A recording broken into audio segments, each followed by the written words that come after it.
अशी अचानक कशी काय? आणि इथं देवळात का बोलवलंस? घरी का आली नाहीस? नक्की काय झालंय?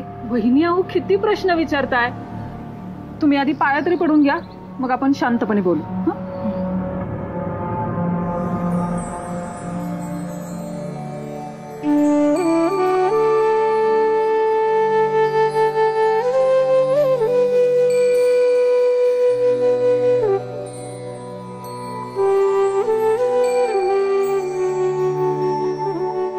सांग आता.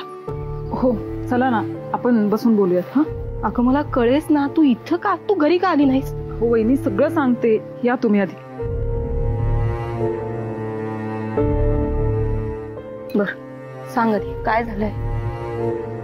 मला नलीविषयी तुमच्याशी बोलायचंय. मला सांगा, तुम्ही आता देवाकडे काय मागितलं? काय मागणार? सांगितलं त्याला, चांगल्या घराचं स्थळ मिळू देत नलीला, आणि ती तिथं सुखानं नांदू देत. हेच बोलायचं होतं मला. वहिनी इतकी वर्ष झाली आहेत, आपली नली आता मोठी झालीये, वयात आलीये. मला ना आजही तिच्या जन्मासाठीचा तुमचा संघर्ष आठवतो.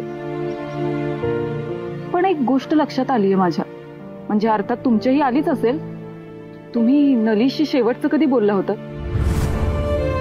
एक अशी आई जी तिच्या मुलीच्या जन्मासाठी समाजाच्या, घरच्यांच्या, सगळ्यांच्या विरोधात जाते, त्या मुलीला जन्मही देते, आणि आता तिच्याशी बोलतही नाही. असं का झालं वहिनी? घटनाच अशा घडत गेल्या. खर तर मी तिकडी अपशकुनी असं काहीही मानत नव्हते, पण नलीच्या जन्मानंतर इतकी वर्ष अपशकुनांची मालिका सुरूच होती. मग मात्र माझा या सगळ्यावर विश्वास बसत गेला. माझ्या मुलीकडे बघण्याचा दृष्टिकोनच बदलला. मी नलीला तिकडी मानायला लागले. मला वाटायला लागलं ती खरंच अपशकुनी आहे असं. आणि मग हळूहळू माय लेकींच्या नात्यात अंतर पडत गेलं.